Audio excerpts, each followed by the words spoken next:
Hey, good morning. Cool shirt, huh?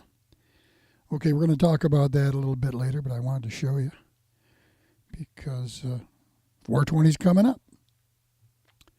Hey, good morning, ladies and Germinators. This is March 31st, 2019. Time for LICNY's number 5 podcast.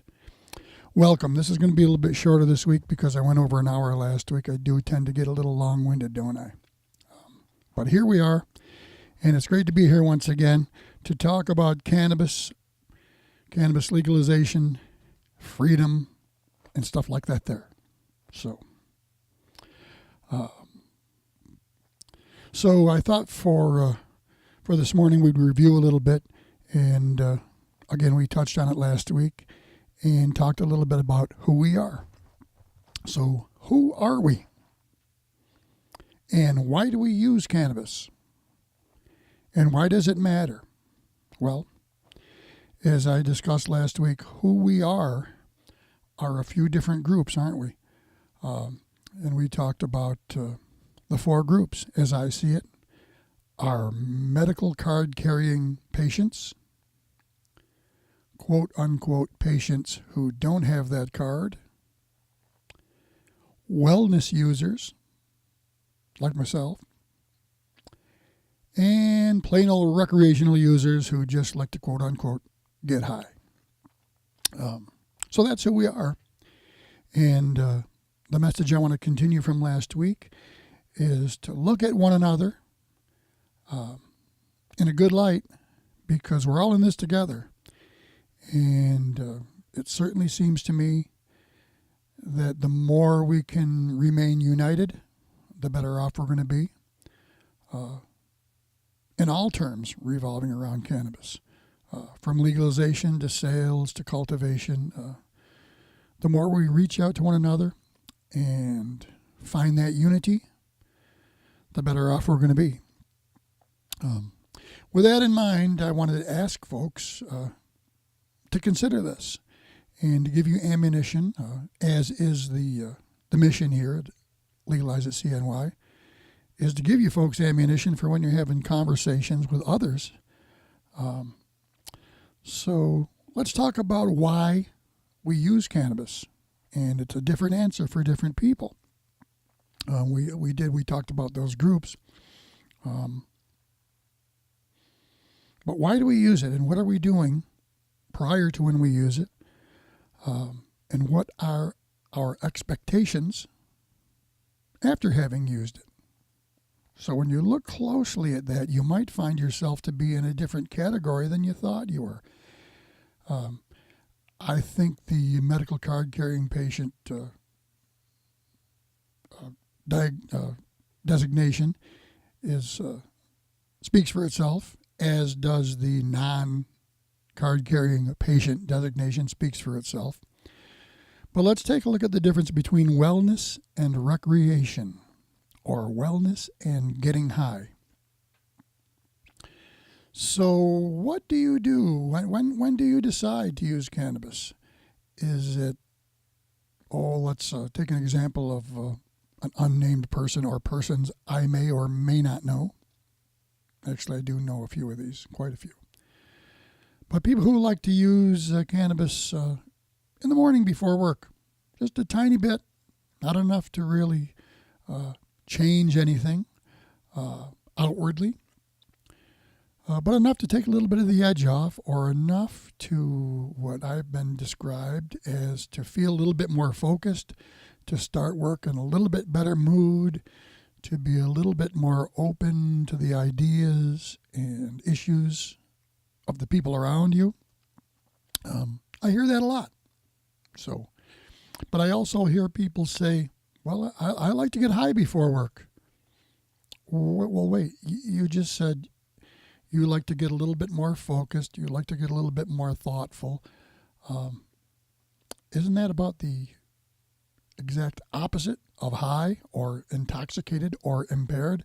See, that's what I mean when we talk about wellness versus getting high. I find that some long-term users, some old hippies like myself, just refer to it in what I would consider to be an incorrect reference. You're really not getting high if getting high means being impaired. If you're getting a little better, it's not really impaired, is it? If you're using it after a long day's work, maybe as a little reward for a hard day's work, you maybe work at a job where you could never even touch it, around work, which is fine. There's many jobs where you can and shouldn't. But let's say after work, you like to have a little puff before dinner because it makes dinner taste a little bit better. And maybe you've had a really rough day and you're kind of in a lousy mood. Well, it makes your mood a little bit better too, so it makes you a little bit nicer to the people around you, doesn't it? I know it does me. So what are you really doing then? If food tastes a little bit better, maybe you're a little bit better mood, maybe you enjoy playing with your kids a little more, maybe you aren't as negatively affected by the news that you see every night. Okay, and then take it a little bit further. Say maybe you like to use it in the evening as a relaxation adjunct. Maybe you reach for cannabis instead of alcohol. Well, to me, that just means you're going to live longer probably. But examine that. Examine your own use, and it's not that, you have to report to anybody, but ask yourself, why do I use it? What am I doing before? What am I doing after?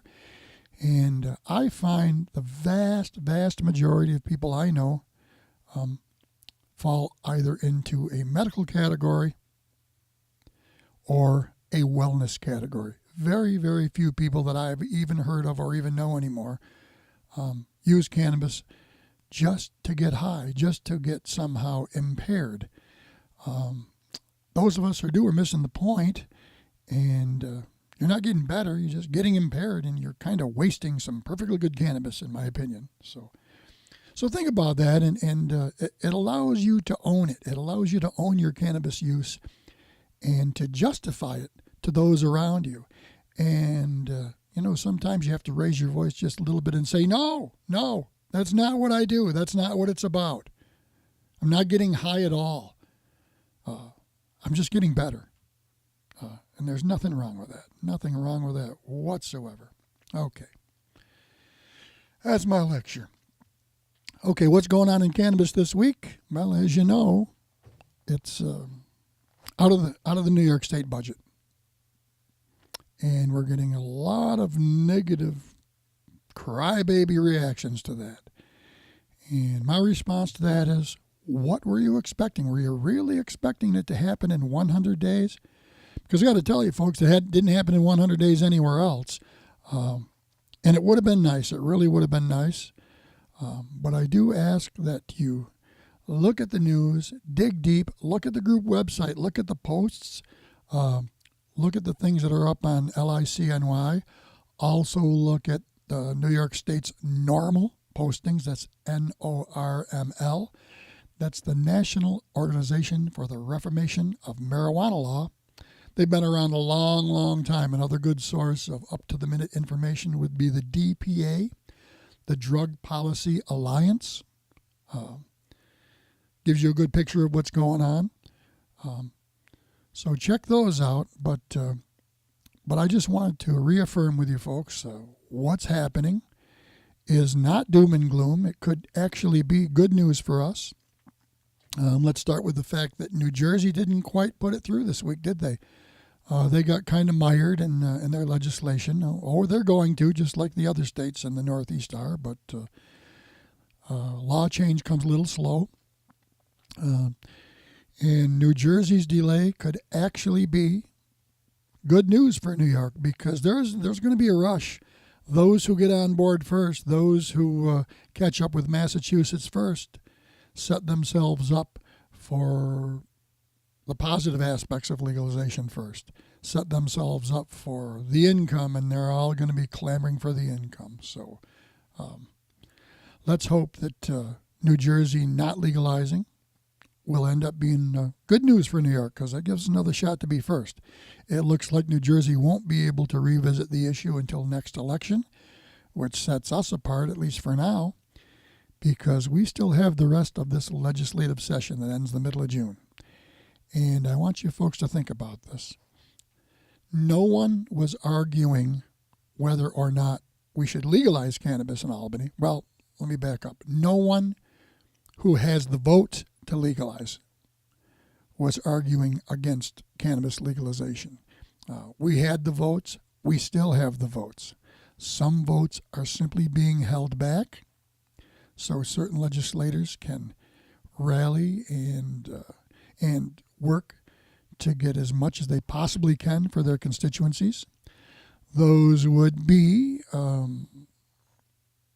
counties and jurisdictions that are made up of people of color, people who have been unfairly and historically persecuted, prosecuted, and jailed for cannabis at a much, much higher, an exponentially higher rate than folks with pigmentation like mine. So those legislators are holding things up. And for now, I'm going to say with good reason.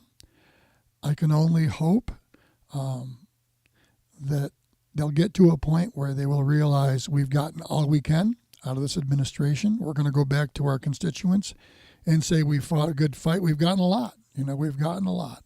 And maybe they can live to fight another day for some of the things they want. I just hope everyone on all sides realizes that law change happens in government, and there's going to be some give and take, and no one gets everything they want. But going forward, I truly believe that we're going to see this before the end of the legislative session. Why do I believe it? Well, just look at the alternatives, The alternative is to keep things the way they have been, and no one wants that on either side. No one on either side believes that prohibition as we have now is working. So something has to give. Legalization is on the table. There's a couple other plans on the table. Good news for me and folks like me is that the home cultivation component of legalization is much more robust in any forthcoming legislation that they're looking at, and the governor's proposal was not. So that to me seems like good news. So that's what's happening in Albany this week. So take heart, everybody. It's not over. And I know the news headlines like to paint it like it is, but you need to dig a little deeper. Like I said, check out those sources I talked about, NORML, the DPA, and of course LICNY. You got to dig in a little bit, and you have to understand the nuances of legalization to know what's going on, because if you just read headlines, you only get a piece of the story. So, all right, like I said before, and as is the mission every week, it's about arming you with more ammunition for when you're having conversations about potentially legalizing cannabis and what the arguments for and against would be about. So here's one you might want to take a look at. They love, and I mean the prohibitionists, and I could go down the list of who they are, but here's one of the big arguments. If we legalize marijuana, big tobacco is going to get involved, and we know what happened with big tobacco. Well, it says right here, you must attack the strengths of legalization with the tobacco argument. There's some big differences between marijuana and tobacco, though, aren't there? Like one kills you and one doesn't. So, yeah, that's a pretty hollow argument, isn't it? All right, let's check another one. Okay, and when we're being warned how terrible big tobacco is going to be, yeah. They want us to believe that there's going to be stores in every corner and everybody's going to be advertising and the kids are going to have it all over the place. But Joe Camel hasn't been seen since 1998. Why is that? Why is that? Because evidently we can control things like that. We can control advertising. We can control who sees these things and who doesn't. Right? Boy, I hope so. All right.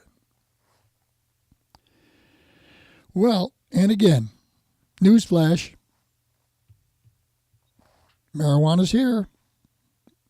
It's not new, boys and girls. 26 million voting age adults use cannabis right now in the country annually. So all those harms you're worried about, they're already here. And I'm still looking for the body count, and so are you. So there's nothing new about it. Been around for 3,000 years. Boy, people really need to realize that and stop with this endless argument. This endless argument that somehow this is new. If we legalize it, all these crazy things are going to happen because we've never seen it before. Well, yeah, actually, we've seen it plenty. Plenty. A false analogy comparing legal alcohol arrests to illegal drug arrests. That's right. Well, alcohol leads to violent and antisocial behavior. Marijuana does not. Marijuana does not. We all know that. So check out what's in blue here. How many alcohol arrests would there be if the mere smell of booze or the sight of an empty beer can was enough for the police to search drinkers and arrest them for even the tiniest sip of alcohol? Think about that. I smell beer. Get out of the car. You're going to jail. Yeah. Amazing, isn't it? Amazing. Okay. One of the other ones, and they like to say, it's not your grandparents' weed. Well, Woodstock happened 50 years ago. Yeah, 50 years ago. So let's call it Woodstock weed, why don't we? Instead of your grandparents' weeds. Same thing. But, so if weed is weedier now, it's way, way more potent. Why don't we just legalize Woodstock weed? Well, it's because weed really isn't weedier. We just figured out how to grow more robust, more healthy plants naturally. And, eventually we figured out that the sticks and seeds and fan leaves aren't something you want to smoke. So we've learned to just use the flower, to trim the buds so you just have like beautiful little buds and beautiful little flowers, and we don't smoke all the garbage. So there's probably where about 75% of your increased potency comes from. And again, I've said it before and I can't say enough. Stronger potency does not mean it's more dangerous. 3-2 beer exists right along Everclear. Low THC cannabis can exist right along high THC edibles and concentrates because, like the last sign says, since you feel high as soon as you smoke as much as you need to feel high. That goes for the cannabis. When you've had enough. The only exception being edibles, where you do need to start low and go slow. But inhaling cannabis, when you've had enough. So a higher concentrated plant material translates into fewer inhalations for the same desired effect. And that translates into actually a healthier product, doesn't it? I think so.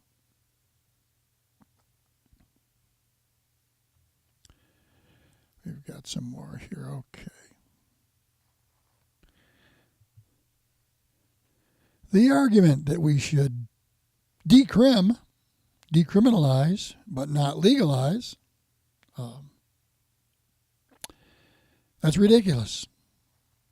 Number one, if you decriminalize something, you basically give people permission to use it. It is not against the law to use it. So you can decriminalize it. But how can you decriminalize something and not set forth a way for people to get it? Think about that. Decriminalize, decriminalize, but don't set up any way to use it or any way to get it. So what does it do? Fall from the sky? Is it decriminalized? How much is decriminalized? What can you do with it? Can you cook it into a brownie? See, you can't decriminalize without some kind of regulatory system, and you can't have a regulatory system unless you legalize, and then you can have some control. So, but the ridiculous argument that the decriminalize set wants you to buy into is that they understand that locking people up for drugs has made the United States a prison state. You know, strong majorities don't support arrests and jail for marijuana use. They mostly support civil citations and fines. It is important to minimize the obvious devastation of marijuana arrests, especially the racial disparities in arrests and prosecution. They love you to believe that nobody goes to prison for pot. But is that really what's happening? Is that really what's happening, huh? Okay. There are very few people in the federal United States prisons for marijuana-related crimes. We have 2.3 million incarcerated citizens. That alone is just amazing, right? But we have 9,177 people of the 1.3 million of state inmates in prison for cannabis. If you're one of those folks, you're not feeling too good about it, isn't it? Is it? So. But the prohibitionists would like you to believe that, we're not arresting people for possession. No, that's not what we do anymore. But when is it not possession? Well, here it is when it's not possession. If you've smoked with some friends, that could be distribution. Whoops, much bigger charge. Have a little bit more than you're allowed to have? Whoops, possession for sale. Separate baggies, intent to deliver. If you're on probation, a probation violation. If you go in on a bag with some other friends, that's conspiracy. If it's in your car, it's driving under the influence. If it's near a child, it's child endangerment. If you use your cell phone to get some, it's illegal use of a communications device. And if you own a gun, even if you're a New York State medical marijuana patient, firearm in the commission of a crime. So those little possession charges very easily turn into other charges. And if you're charged with one of those charges, well, what happens? What happens? Well, here's what happens. The gray area. See, that's the rehab crowd. That's the prohibitionist crowd. That's Project Sam. And remember Project Sam, boys and girls. Remember Kevin Sabet and Project Sam. These are the carpetbaggers who come in from other states. Whenever a state is trying to legalize cannabis, they come in from other states. Why? Who pays them? Why would they do that? Well, who pays them and who represents them and who funds them are for-profit drug rehabs. There you go. And there's that gray area. See, if you arrest people, there's no money in it for these folks. There's no money in it in drug rehab for people who are sitting in county jail or state prison, is there? But boy, if we can bust them for a joint or catch them with a joint or catch them with 2 joints in a baggie, now it's no longer a possession charge, and we can mandate that person, most often a kid, to drug rehab, then there's a lot of money made, isn't there? So the key here is to paint legalization as a solution just as bad as the arrest, the unquestioned assumption that anyone who uses marijuana is abusing marijuana. Therefore, pot smokers aren't criminals, they're just addicts who need compassion and rehab. Rehab for cannabis. Rehab. Wow. So let's take a look at hard to see the details here. But marijuana arrests are driving pot smokers into drug courts and rehab. Increasingly from the 90s all the way over to currently. Look how much it goes up. So rehab's big business, isn't it? Big business. You think cannabis is big business? Pfft. Wow. Yep. So most in rehab used cannabis less than once a week. So here's the characteristics of the average rehab client. Primary substance at admission, 37% were alcohol, 21% for marijuana. 21% for marijuana, okay? Now, those who use cannabis 30 days prior to admission, 37% hadn't even used it in a month. Only 24% had used it daily. 1 to 3 months, 17%. 1 to 2 weeks, 10%. 3 to 6 weeks, 12%. Do the math. Something real nasty there, isn't it? Really nasty. Okay. This one is remarkable. Criminal court cases where people, again, most often kids, are mandated criminal court, drug court, rehabs, okay? Referral for drug treatment, for-profit drug treatment. Cannabis only. Are you kidding me? Almost 60%?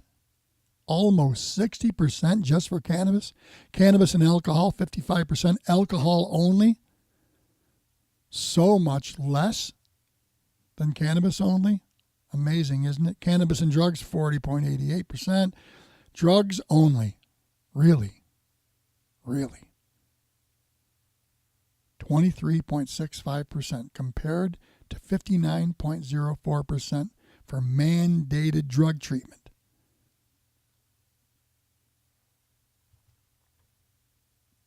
Crazy, isn't it? Just crazy. Well, okay, we're coming up on a half hour, and I'm not going to get too long-winded today. So we're going to wrap it up for today. But there's your ammunition for this week. Some information having to do with who we are and what we do. The news as we know it so far for what's going on in New York State right now. I want to encourage folks to check out my businesses. Gary's Music Store right here in beautiful downtown Rome in the heart of the Arts District, where in the back of the store I do have Gary's Indoor Garden Supply. We call it Gigs, and I do sell indoor garden supplies, lots of good CBD products, and please, folks, check the LICNY page, group. Check the Gigs group or the Gigs page on Facebook for the most recent videos on CBD labeling and dosing.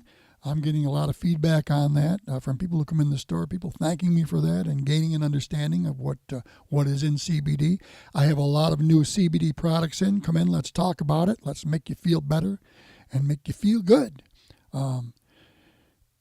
Beginning of the podcast, I showed you this cool shirt. This is my last year's shirt from Extravaganza. Extravaganza is going to be on April 20th on 4/20 in Northampton, Massachusetts. Okay, check it out. Extravaganza is the longest running public protest of marijuana laws that there has been. It's been going on, I believe, for a couple decades or very close to it. Put on by the students of UMass organization called the Cannabis Reform Coalition. What Extravaganza is like a big field day celebrating all things cannabis with some great bands, some great music, some speakers, advocacy and activism, folks, demonstrations, lots of food booths, lots of cannabis-oriented shopping opportunities. No, you can't buy cannabis on the premises. However, there's a whole lot of cannabis use going on there, and it's not actually legal, but law enforcement and firemen are there, and they're totally tolerant of the use. You just need to know that if you do go, you do give permission for yourself to be filmed, and you're doing nothing wrong. So, I went with some friends last year. It was a gas. So look it up, Extravaganza, not extravaganza, Extravaganza, Northampton, Mass, April 20th this year. It's a blast. Check it out, and I hope to see some other LICNY folks there. I'll be wearing my colors. And speaking of colors, don't forget, I've got those T-shirts here for you. So message me if you'd like an LICNY T-shirt. Look at some of the other podcasts. You can view them here or on the Gary Colmey, GaryColmey, the Gary Colmey channel on YouTube. I put all the videos up there for the folks who don't necessarily want to use or want to be members of the group or can't be members of the group for whatever good reasons they have. I totally understand and support you. But again, folks, thanks a lot for looking. Thanks a lot for watching. Thanks a lot for being members. We do have some special guests lined up very soon. Love y'all. Keep fighting. Peace and pot.